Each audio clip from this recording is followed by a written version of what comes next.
Eh bien, bonjour.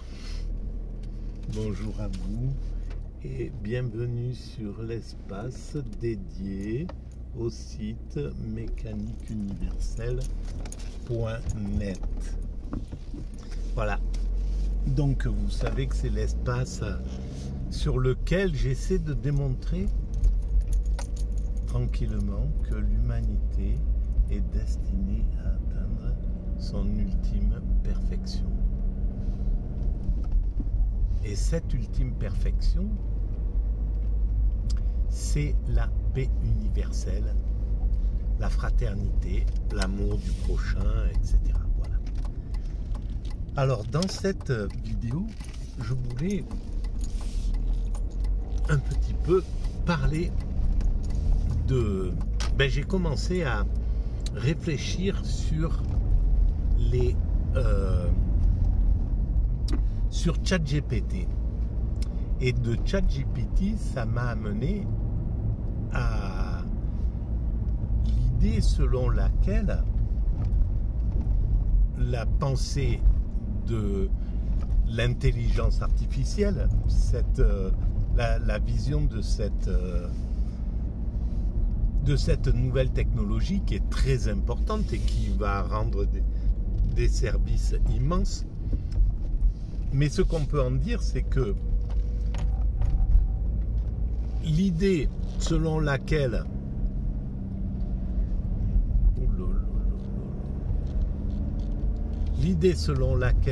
il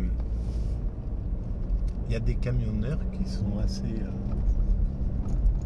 qui sont dans la toute puissance, et ça c'est pas cool à vivre. Bref, donc ce qu'on pourrait craindre éventuellement, c'est que cette intelligence artificielle puisse vraiment prendre la place des êtres humains, créée à la place des êtres humains. Alors très certainement que l'intelligence artificielle va pouvoir faire des tableaux, il pourra même faire une sorte d'œuvre contemporaine. C'est très possible si on le lui demande. Ça serait intéressant d'ailleurs à réfléchir. Mais il ne sera jamais d'avant-garde. Pour l'instant, il n'est pas d'avant-garde. Il ne peut pas. Je pense qu'il n'est pas programmé pour prendre tout ce qu'il y a actuellement dans la création et porter cette création au-delà. Par exemple, si ChatGPT a accès à tout ce qu'on peut lire sur ArtPress, sur les revues d'art contemporain qui essayent de montrer les artistes du moment, où en est l'art contemporain actuel. Alors déjà, il y a un petit décalage entre les artistes qui sont à la mode maintenant, qui sont pris par le système, et les artistes qui sont en train de travailler, qui sont dans l'underground, on va dire, et qui sont en train de travailler le mouvement qui va venir après. Ils sont déjà dans l'avant-garde, elle en est là. En gros, c'est comme si Andy Warhol, les 10 premières années de son existence, ou les 15 premières années de son existence d'artiste, il était méconnu, vraisemblablement. Et il travaillait, il était déjà dans l'idée du concept de ce qu'il allait réaliser. Pourquoi le pop art devait être à ce niveau, etc. Pourquoi c'était le moment d'arriver avec le pop art. Et c'est pareil pour les Rauschenberg, c'est pareil pour les Picasso à l'époque, ou pour les impressionnistes, ou pour l'art le minimal art, le land art, etc. Les gars allaient là-dedans, étaient en train d'être dans la création, mais ils étaient pas répertoriés par le système, ou très peu. Là, certainement que les artistes contemporains, le mouvement, ceux qui sont à l'avant-garde de l'art contemporain, mettent leur travail sur Internet, puisque maintenant c'est ça. Mais l'intelligence artificielle ne va pas aller dans cet underground, ou très peu, où elle ne va pas en tenir compte. Peut-être qu'elle pourra, en scannant en fait tout le mouvement de l'art, il va apercevoir l'art contemporain. Mais comme il n'est pas admis encore par le système, eh ben, l'intelligence artificielle est aussi, au fond, elle est aussi stupide, on pourrait dire, qu'un système, que la pensée ordinaire. La pensée ordinaire, par exemple, voilà, c'est les artistes actuellement qui travaillent dans l'underground, qui sont, même s'ils sont dans les écoles ou quoi que ce soit, peut-être que leur famille, les amis et tout, comme ils ne sont pas reconnus par le système, ils ne sont pas pris par le système, ils ne sont pas adoubés par le système, et ben les gens vont dire non mais c'est pas un artiste, etc. Et bon voilà, pour certains d'entre eux ça sera effectivement vrai, ils deviendront jamais des artistes, ou ils rentreront pas dans le système, ils s'arrêteront avant, c'était pas leur vocation, etc., etc.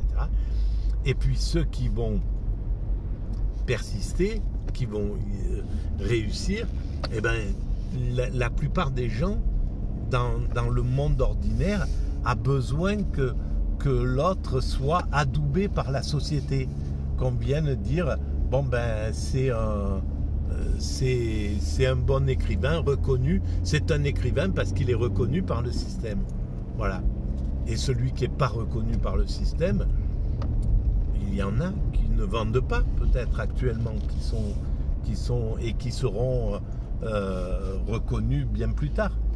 Si Rimbaud, voilà, le peu de publications qu'il a eu à l'époque, celui qui était reconnu, c'était Victor Hugo ou des poètes comme ça, et lui ne l'était pas, ou pas vraiment, et c'était un peu valable pour Baudelaire, pour d'autres poètes, etc. Voilà. Donc, l'intelligence artificielle, en somme, elle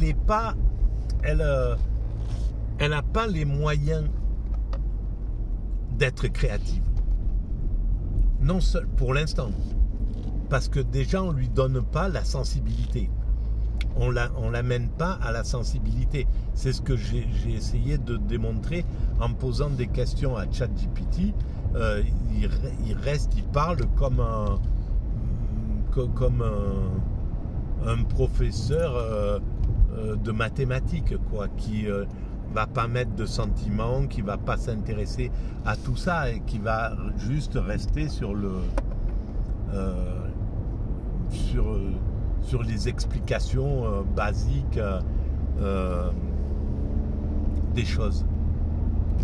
Donc l'intelligence artificielle n'a pas les moyens d'aller vers le sensible pour l'instant, ni l'avant-garde. Donc elle est en dehors de elle n'a pas les moyens qu'aurait par exemple si on leur donnait les moyens les atypiques, le monde atypique, la partie des autistes Asperger qui accèdent à la parole, à la créativité, etc. Si on donnait les moyens à ce groupe de pensée, à cette forme de pensée, de pouvoir créer, de les mettre ensemble, de les aider à formaliser leurs choses, etc. Il y aurait la créativité, elle serait inouïe en réalité. Elle serait, voilà, elle partirait en flèche. Et cette intelligence, ce niveau de créativité, l'IA ne peut pas y accéder pour l'instant. Voilà, je dis bien pour l'instant parce que évidemment on voit à quel point les progrès technologiques évoluent et très certainement qu'on arrivera à mener le sentiment, la créativité, l'avant-gardisme dans l'intelligence artificielle, c'est clair. Il faudra encore du temps, mais sans doute. Voilà, je vous dis au revoir et merci de votre écoute.